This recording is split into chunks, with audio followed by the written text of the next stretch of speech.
कहानी की शुरुआत होती है रेन और जैरेड नाम के भाई बहन से, जो बीच पर स्विम सूट्स पहने बैठे थे। रेन समुद्र में डुबकी लगाना चाहती थी, पर जैरेड इन बड़ी बड़ी लहरों से थोड़ा घबरा रहा था। लेकिन फिर भी रेन के बार बार कहने पर वो पानी में कूद गया और दोनों ने काफी मजे किए। इसके बाद अचानक से सब कुछ धुंधला हो गया और हम एक कमरा देखते हैं जहां रेन की अचानक से आंख खुली और उसकी आंख से काला पानी बहने लगा। साथ ही जमीन पर कई खाली आई ड्रॉप कंटेनर्स पड़े थे। असल में रेन ने सैम नाम के एक आदमी के साथ मिलकर एक हाईटेक कंपनी बनाई थी। फिर नैनो टेक्नोलॉजी की मदद से रेन ने अदर लाइफ नाम का एक आई ड्रॉप बनाया, जिससे इंसान किसी और दुनिया का अनुभव कर सकते हैं। जैसे वो वीआर हेडसेट नहीं पहन लेते, बिल्कुल वैसे ही। इसकी मदद से इंसान एक कुर्सी पर बैठे हुए ही बेहद खूबसूरत जगहों पर जाकर आजादी महसूस कर सकते थे। फिलहाल रेन इस टेक्नोलॉजी को खुद पर आजमा कर देख रही थी और इस दौरान उसका साथी बायरॉन उसकी देखरेख करता था। मगर कोई ये नहीं जानता था कि रेन इस टेक्नोलॉजी को अपने भाई जैरेड पर भी इस्तेमाल कर रही थी। असल में उस दिन समुद्र में तैरते हुए अचानक जैरेड डूब गया था। रेन ने उसे बचा तो लिया, मगर उसके दिमाग पर काफी गहरा असर हुआ और तभी से वो कोमा में था। उस दिन से रेन खुद को ही अपने भाई की इस हालत का जिम्मेदार समझती थी। खैर, बाद में रेन इस टेक्नोलॉजी के जरिए बर्फ में स्नोबोर्डिंग कर रही थी और जैसे ही वो पहाड़ी से नीचे आई तो अचानक प्रोग्राम में कोई गड़बड़ आ गई और वही चीजें फिर से रिपीट होने लगी। जब रेन की आंख खुली तो उसे पता चला कि वो अदर लाइफ की दुनिया में पिछले 6 दिन से थी। प्रोग्राम में गड़बड़ी हो रही थी, ये बात रेन समझ गई थी, पर वो अब भी इस गड़बड़ को ठीक करके इस टेक्नोलॉजी को पूरी दुनिया में फैलाना चाहती थी। वहीं दूसरी ओर उसका साथी सैम पहले ही इन्वेस्टर्स को अदर लाइफ का सैंपल दिखाकर कह चुका था कि इसके जरिए इंसान कई दिनों तक अपनी मनचाही चीजों का अनुभव कर सकते हैं। इसके बाद रेन और सैम के बीच कंपनी के भविष्य को लेकर थोड़ी बहस हो गई। रेन की जिंदगी में पहले ही काफी परेशानियां चल रही थी और साथ ही वो अपने बॉयफ्रेंड और कलीग डैनी को बिल्कुल भी टाइम नहीं दे पा रही थी।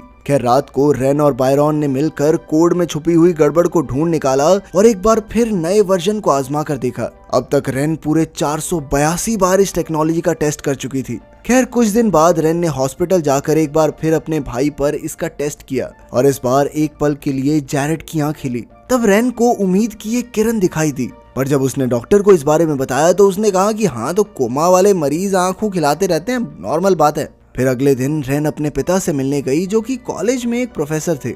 रेन अदर लाइफ के जरिए जैरेड को कोमा से बाहर लाना चाहती थी। उसने कहा कि गलत कोड की वजह से टेक्नोलॉजी में गड़बड़ी हो रही है, पर उसके पिता उससे सहमत नहीं थे। तब रेन ने गुस्से में कहा कि वो तो जैरेड को ठीक होते हुए देखना ही नहीं चाहते, लेकिन उसके पिता बिना कुछ कहे चले गए। बाद में ऑफिस में सैम और बायरॉन ने देखा कि रेन ने कोड में जितने नैनाइट्स बताए थे उससे कहीं ज्यादा इस्तेमाल हो रहे थे। उन्होंने रेन से पूछा कि वो इस टेक्नोलॉजी को इतना शक्तिशाली क्यों बनाना चाहती है, तो रेन ने मना कर दिया कि ऐसा कुछ नहीं है, अभी तो बस एक्सपेरिमेंट चल रहे हैं। थोड़ी देर बाद सैम और रेन अकेले थे तो सैम ने कहा कि क्यों ना वो सरकार को ये टेक्नोलॉजी बेच दें, ताकि इसे वर्चुअल जेल की तरह इस्तेमाल किया जा सके। इस टेक्नोलॉजी से कैदियों को कई सालों तक उनके दिमाग में ही कैद कर दिया जाएगा, जबकि असल जिंदगी में सिर्फ 1 मिनट ही गुजरा होगा। लेकिन रेन को ये आइडिया कुछ खास पसंद नहीं आया। इसके बाद वो बिल्डिंग से निकली तो उसे डैनी मिल गया। उन्होंने रात साथ गुजारी और बाद में रेन ने उसे अदर लाइफ के जरिए स्नोबोर्डिंग करवाई, जिसमें डैनी को बहुत मजा आया।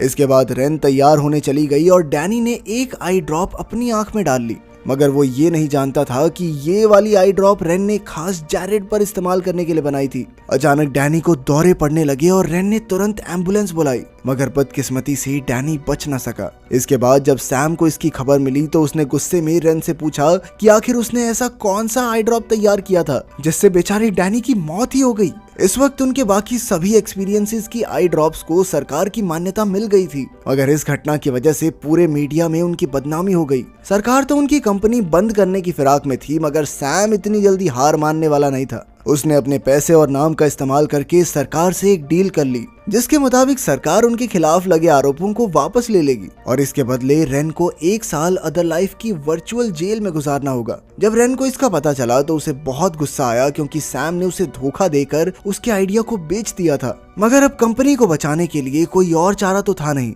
इसलिए रेन को भी राजी होना ही पड़ा। फिर रेन को टेस्टिंग रूम में लाया गया, जहाँ बायरॉन ने उसे आई ड्रॉप दी। अगले ही पल उसने खुद को एक छोटे से कमरे में बंद पाया। वहाँ पानी, खाना, एक मैट, टेबल, पेन और एक टॉयलेट भी मौजूद था। और रेन कसरत करके, खाना खा के, टेबल पर अपने मन की बातें लिखकर किसी तरह समय काटने लगी। इस कमरे में एक स्क्रीन भी थी जहां उसका जेल में बिताया समय दिखाई देता था। पहले कुछ दिन तो रेन को डैनी और जैरेड की याद ने कमजोर बना दिया, पर फिर बाद में उसने सोचा कि वो अपने भाई को अदर लाइफ के जरिए असलियत में वापस जरूर ले आएगी। आखिरकार 1 साल बीत गया और अब रेन असल जिंदगी में वापस जाने वाली थी। मगर ये क्या, स्क्रीन फिर से 0 हो गई और समय फिर चल पड़ा। उसके पैरों तले जमीन खिसक गई और तब ये समझ आया कि उसके बाहर जाने का कोड खराब हो गया था। वो परेशान होकर आसपास की चीजें तोड़ने लगी। कुछ ही देर में उसे दरवाजे पर थोड़ी जगह दिखाई दी तो वो उसे तोड़कर बाहर आ गई। उस कमरे से बाहर रेन एक स्टोरेज रूम में पहुंची जहां खाना और पानी था और साथ ही एक मॉनिटरिंग रूम भी था जहां से उस पर नजर रखी जाती थी। तब उसे एहसास हुआ कि उसे अदर लाइफ में नहीं बल्कि असल जेल जैसे कमरे में कैद किया गया था। तभी अचानक एक गार्ड वहां आ गया, पर रेन तुरंत वहां से भाग निकली। उसने किसी की गाड़ी चुराई और इस इलाके से बाहर आ गई। फिर उसने देखा कि सड़कों पर अदर लाइफ की एड्स लगी थी। अब वो सीधा अपने ऑफिस पहुंच गई, पर वो तो एकदम खाली था। इसके बाद वो पुलिस स्टेशन गई तो पता चला कि उसके रिकॉर्ड्स के मुताबिक रेन पिछले 1 साल से इटली में रह रही थी। ये सुनकर रेन ने उन्हें समझाया कि वो अदर लाइफ की को फाउंडर है और उसे पिछले 1 साल से कैद में रखा गया था। पर जब पुलिस उसके साथ उस कमरे को देखने गई तो वहाँ कुछ भी नहीं था। ये देखकर पुलिस ने उसकी बातों पर विश्वास नहीं किया और उसे घर वापस जाने को कहा। अब रेन को समझ नहीं आ रहा था कि वो कहाँ जाए और किस पर विश्वास करे, इसीलिए वो अपने अपार्टमेंट में गई, पर यहाँ भी कोई और ही रहता था। कुछ ही समय में सैम वहाँ पहुँच गया और उसने कहा कि वो रेन को एक सुरक्षित जगह पर ले जाएगा, पर रेन को उस पर बिल्कुल भी विश्वास नहीं था, इसलिए वो यहाँ से भाग निकली। फिर वो अपनी दोस्त कैस के घर पहुंची, जिसने उसे अपने घर में रखा और खाना भी दिया। बाद में कैस ने उसे बताया कि सबको ऐसा लग रहा था कि रेन कंपनी से अपना हिस्सा लेकर इटली में रहने लगी है, पर असल में ये अफवाह सैम ने ही फैलाई थी ताकि किसी को रेन के गायब होने पर शक ही ना हो। अब रेन को कुछ समझ नहीं आ रहा था कि वो क्या करे। तब कैस ने उसे एक खुशखबरी दी कि डैनी अब भी जिंदा है। दरअसल वो मरा नहीं था, कोमा में गया था। रेन के जेल जाने के 1 हफ्ते बाद डॉक्टर्स उसे कोमा से बाहर लाने में कामयाब हो गए थे। आखिरकार रेन डैनी से मिलने गई और दोनों की आंखें भर आई। अब उन्होंने हमेशा एक साथ रहने का वादा किया और ये भी कि वो रेन के पीछे से आई ड्रॉप्स का इस्तेमाल नहीं करेगा। इसके बाद वो तीनों एक रेस्टोरेंट में गए। कैस और डैनी ने पिछले 1 साल में जो भी सारी चीजें हुई हैं रेन को बताई। रेन के जाने के बाद से ही सैम ने अदर लाइफ आम लोगों को बेचना शुरू कर दिया और अब ये लोगों को कैद करने के काम भी आ रही है। फिर डैनी ने रेन को सलाह दी कि उसे मीडिया के पास जाकर सैम का पर्दाफाश कर देना चाहिए, मगर रेन ने कहा कि उसके पास सैम के खिलाफ कोई सबूत ही नहीं है। इसके बाद रेन और डैनी कैस का आईडी कार्ड इस्तेमाल करके अदर लाइफ की बिल्डिंग में घुस गए और पुराने डेटा की तलाश में जुट गए। अचानक उन्हें बायरॉन भी मिल गया जो सैम से मिला हुआ था। डैनी ने तुरंत उसे बांध दिया और रेन डेटा की खोज करने लगी।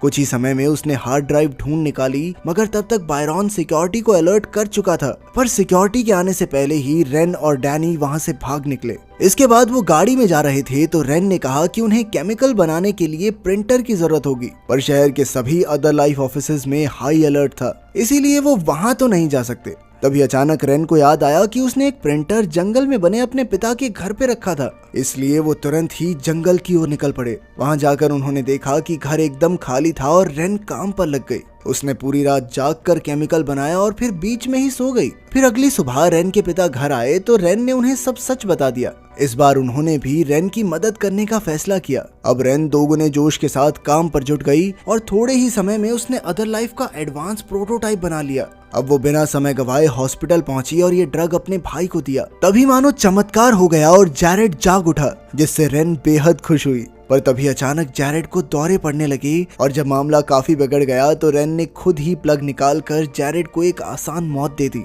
तभी अचानक रेन को जोरदार चक्कर आने लगे और उसने सुना कि बायरॉन उसे चिल्ला चिल्ला कर उठा रहा है। तब ये खुलासा होता है कि असल में रेन कभी जेल से भागी ही नहीं, बल्कि वो तो अदर लाइफ टेक्नोलॉजी का एक ग्लिच था। इसका मतलब ये था कि जो भी उसने जेल से भागकर किया वो अदर लाइफ की दुनिया में ही हुआ। अब रेन बीच पर अकेली थी और वो धीरे धीरे पानी में समा गई। फिर पानी के अजीबोगरीब पैटर्न्स बने और अचानक रेन की आंख खुल गई। वो अब भी टेस्टिंग रूम में ही थी और फिर वो सीधा सैम के कमरे में गई। उसने कंपनी संभालने का जिम्मा सैम को दिया और खुद अपनी टेक्नोलॉजी का पेटेंट रख लिया। इसके बाद वो डैनी के अंतिम संस्कार पर गई और बाद में सैम ने उसे वापस टेस्टिंग रूम में बुलाया। सैम और बायरॉन ने उसे दिखाया कि जब वो अदर लाइफ जेल में थी तो उसके दिमाग के एक हिस्से में केमिकल रिएक्शंस हुए और फिर किसी तरह से वो जेल से भागने में कामयाब रही। अब सैम रेन पर एक और टेस्ट करना चाहता था, पर रेन ने इसके लिए साफ इनकार कर दिया। लेकिन सैम ने जबरदस्ती उसकी आंख में आई ड्रॉप डालकर उसे फिर से जेल में कैद कर दिया। जेल में रेन एक बार फिर से लूप में फंस गई, पर जल्द ही वो फिर से जेल से भागकर असल जिंदगी में उठ गई।